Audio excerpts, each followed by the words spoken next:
an-Nur, the light. In the name of Allah, the Gracious, the Merciful. A chapter that we have revealed, and made obligatory, and revealed in it clear verses, that you may take heed.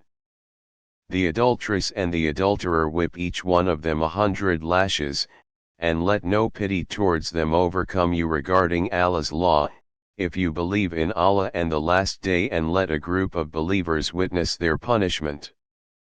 The adulterer shall marry none but an adulteress or an idolatress, and the adulteress shall marry none but an adulterer or an idolater. That has been prohibited for the believers. Those who accuse chaste women, then cannot bring 4 witnesses, whip them 80 lashes, and do not ever accept their testimony, for these are the immoral. Except for those who repent afterwards, and reform, for Allah is forgiving and merciful. As for those who accuse their own spouses, but have no witnesses except themselves, the testimony of one of them is equivalent to 4 testimonies, if he swears by Allah that he is truthful. And the 5th time, that Allah's curse be upon him, if he is a liar. But punishment shall be averted from her, if she swears 4 times by Allah, that he is a liar. And the 5th time, that Allah's wrath be upon her, if he is truthful. Were it not for Allah's grace upon you, and His mercy, and that Allah is conciliatory and wise. Those who perpetrated the slander are a band of you. Do not consider it bad for you, but it is good for you. Each person among them bears his share in the sin. As for him who played the major role, for him is a terrible punishment. Why, when you heard about it, the believing men and women did not think well of one another, and say, "This is an obvious lie." Why did they not bring 4 witnesses to testify to it? If they fail to bring the witnesses, then in Allah's sight, they are liars. Were it not for Allah's favor upon you, and His mercy, in this world and the hereafter, you would have suffered a great punishment for what you have ventured into. When you rumored it with your tongues, and spoke with your mouths what you had no knowledge of, and you considered it trivial, but according to Allah, it is serious. When you heard it, you should have said, "It is not for us to repeat this by your glory, this is a serious slander." Allah cautions you never to return to the like of it, if you are believers. Allah explains the verses to you. Allah is knowing and wise. Those who love to see immorality spread among the believers, for them is a painful punishment, in this life and in the hereafter. Allah knows, and you do not know. Were it not for Allah's grace upon you, and His mercy, and that Allah is clement and merciful. O you who believe! Do not follow Satan's footsteps. Whoever follows Satan's footsteps, he advocates obscenity and immorality. Were it not for Allah's grace towards you, and His mercy, not one of you would have been pure, ever, but Allah purifies whomever He wills. Allah is all-hearing, all-knowing. Those of you who have affluence and means should not refuse to give to the relatives, and the needy, and the emigrants for the sake of Allah, and let them pardon, and let them overlook. Do you not love for Allah to pardon you? Allah is all-forgiving, most merciful. Those who slander honorable, innocent, believing women are cursed in this life, and in the hereafter they will have a terrible punishment. On the day when their tongues, and their hands, and their feet will testify against them regarding what they used to do. On that day, Allah will pay them their account in full, and they will know that Allah is the evident reality. Bad women are for bad men, and bad men are for bad women, and good women are for good men, and good men are for good women. Those are acquitted of what they say. There is forgiveness for them, and a generous provision. O you who believe!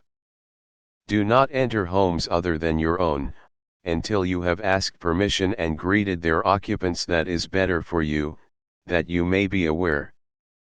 And if you find no one in them, do not enter them until you are given permission, and if it is said to you, turn back, then turn back. That is more proper for you. Allah is aware of what you do. There is no blame on you for entering uninhabited houses, in which are belongings of yours. Allah knows what you reveal and what you conceal. Tell the believing men to restrain their looks, and to guard their privates. That is purer for them. Allah is cognizant of what they do. And tell the believing women to restrain their looks, and to guard their privates, and not display their beauty except what is apparent thereof, and to draw their coverings over their breasts, and not expose their beauty except to their husbands, their fathers, their husbands' fathers, their sons, their husbands' sons, their brothers' sons, their sisters' sons, their women, what their right hands possess, their male attendants who have no sexual desires, or children who are not yet aware of the nakedness of women, and they should not strike their feet to draw attention to their hidden beauty, and repent to Allah, all of you believers, so that you may succeed. And wed the singles among you, and those who are fit among your servants and maids. If they are poor, Allah will enrich them from His bounty. Allah is all-encompassing, all-knowing. And let those who do not find the means to marry abstain, until Allah enriches them from His bounty. If any of your servants wish to be freed, grant them their wish, if you recognize some good in them, and give them of Allah's wealth which He has given you. And do not compel your girls to prostitution, seeking the materials of this life. If they desire to remain chaste, should anyone compel them after their compulsion, Allah is forgiving and merciful. We have sent down to you clarifying revelations, and examples of those who passed on before you, and advice for the righteous. Allah is the light of the heavens and the earth. The allegory of His light is that of a pillar on which is a lamp. The lamp is within a glass. The glass is like a brilliant planet, fueled by a blessed tree, an olive tree, neither eastern nor western. Its oil would almost illuminate, even if no fire has touched it. Light upon light. Allah guides to His light whomever He wills. Allah thus cites the parables for the people. Allah is cognizant of everything. In houses which Allah has permitted to be raised, and His name is celebrated therein, He is glorified therein, morning and evening. By men who neither trading nor commerce distracts them from Allah's remembrance, and from performing the prayers, and from giving alms. They fear a day when hearts and sights are overturned. Allah will reward them according to the best of what they did, and He will increase them from His bounty. Allah provides for whomever He wills without reckoning. As for those who disbelieve, their works are like a mirage in a desert. The thirsty assumes it is to be water until, when he has reached it, he finds it to be nothing, but there he finds Allah, who settles his account in full. Allah is swift in reckoning. Or like utter darkness in a vast ocean, covered by waves, above which are waves, above which is fog. Darkness upon darkness. If He brings out His hand, He will hardly see it. He to whom Allah has not granted a light has no light. Do you not realize that Allah is glorified by whatever is in the heavens and the earth, and even by the birds in formation?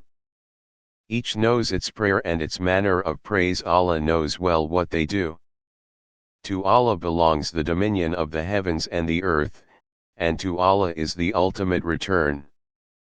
Have you not seen how Allah propels the clouds, then brings them together, then piles them into a heap, and you see raindrops emerging from its midst?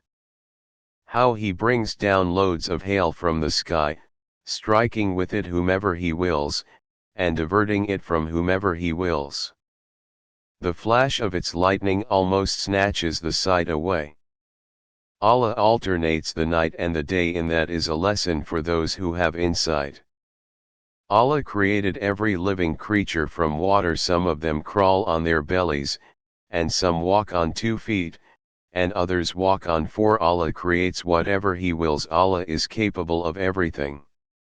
We sent down enlightening revelations, and Allah guides whomever He wills to a straight path. And they say, we have believed in Allah and the Messenger, and we obey, but some of them turn away afterwards. These are not believers. And when they are called to Allah and His Messenger, in order to judge between them, some of them refuse. But if justice is on their side, they accept it willingly. Is there sickness in their hearts? Or are they suspicious? Or do they fear that Allah may do them injustice? Or His Messenger? In fact, they themselves are the unjust. The response of the believers, when they are called to Allah and His Messenger in order to judge between them, is to say, we hear and we obey. These are the successful. Whoever obeys Allah and His Messenger, and fears Allah, and is conscious of Him, these are the winners. And they swear by Allah with their solemn oaths, that if you commanded them, they would mobilize. Say, do not swear. Obedience will be recognized. Allah is experienced with what you do. Say, obey Allah and obey the Messenger. But if they turn away, then He is responsible for His obligations, and you are responsible for your obligations. And if you obey Him, you will be guided. It is only incumbent on the Messenger to deliver the clarifying message. Allah has promised those of you who believe and do righteous deeds, that He will make them successors on earth, as He made those before them successors, and He will establish for them their religion which He has approved for them, and He will substitute security in place of their fear. They worship Me, never associating anything with Me, but whoever disbelieves after that, these are the sinners. Pray regularly, and give regular charity, and obey the Messenger, so that you may receive mercy. Never think that those who disbelieve can escape on earth. Their place is the fire, a miserable destination. O you who believe! Permission must be requested by your servants and those of you who have not reached puberty on 3 occasions, before the dawn prayer, and at noon when you change your clothes, and after the evening prayer. These are 3 occasions of privacy for you. At other times, it is not wrong for you or them to intermingle with one another. Allah thus clarifies the revelations for you. Allah is knowledgeable and wise. When the children among you reach puberty, they must ask permission, as those before them asked permission. Allah thus clarifies His revelations for you. Allah is knowledgeable and wise. Women past the age of childbearing, who have no desire for marriage, commit no wrong by taking off their outer clothing, provided they do not flaunt their finery, but to maintain modesty is better for them. Allah is hearing and knowing. There is no blame on the blind, nor any blame on the lame, nor any blame on the sick, nor on yourselves for eating at your homes, or your father's homes, or your mother's homes, or your brother's homes, or your sister's homes, or the homes of your paternal uncles, or the homes of your paternal aunts, or the homes of your maternal uncles, or the homes of your maternal aunts, or those whose keys you own, or the homes of your friends. You commit no wrong by eating together or separately, but when you enter any home, greet one another with a greeting from Allah, blessed and good. Allah thus explains the revelations for you, so that you may understand. The believers are those who believe in Allah and His Messenger, and when they are with Him for a matter of common interest, they do not leave until they have asked Him for permission. Those who ask your permission are those who believe in Allah and His Messenger. So when they ask your permission to attend to some affair of theirs, give permission to any of them you wish, and ask Allah's forgiveness for them. Allah is forgiving and merciful. Do not address the messenger in the same manner you address one another. Allah knows those of you who slip away using flimsy excuses, so let those who oppose his orders beware, lest an ordeal strikes them, or a painful punishment befalls them. Surely, to Allah belongs everything in the heavens and the earth. He knows what you are about, and on the day they are returned to him, he will inform them of what they did. Allah has full knowledge of all things.